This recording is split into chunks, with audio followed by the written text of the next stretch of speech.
Jina yangu naitwa Esther Wangui Mwaura.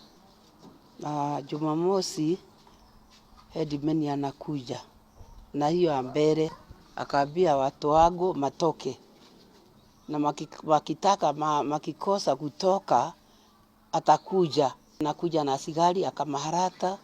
Siku ingine akakuja, anakuja mara 3 hapa na sigari 4.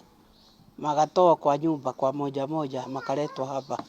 Sibu akakuja akamwambia matoke kwa nyumba, na makikataa kutoka atakuja na kiroli amachukue wote. Jana watu manaenda manatoka nyumba 4 yangu. Makasema manaenda mena kazi mingi.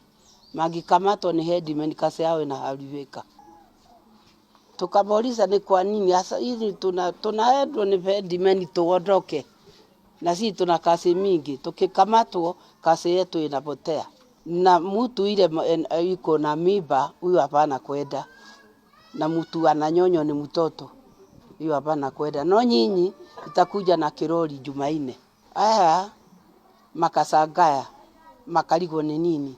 Hakuna kitu, manakamatwa na yeye akakuja na maheadman yake 4, hata Nyambura manakuja hapa.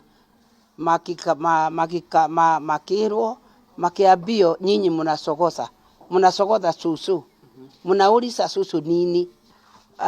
Hii deto tunaona ni bitina, tunaangalia tukaangalia ni bitina yote. Nyambura yusibu iko na maneno yake. Nyumba hii yangu nio nunuaga madawa, nio sakura yangu. Tariwa na mimi ni mgonjwa. Jumamosi ndali hospitali. Na madam anakataka atumia aya mama matoke kwa nyumba. Ni nini? Na hakuna maneno manafanya hapa. Na ni watu wazuri tu manakaa hapa miaka mingi.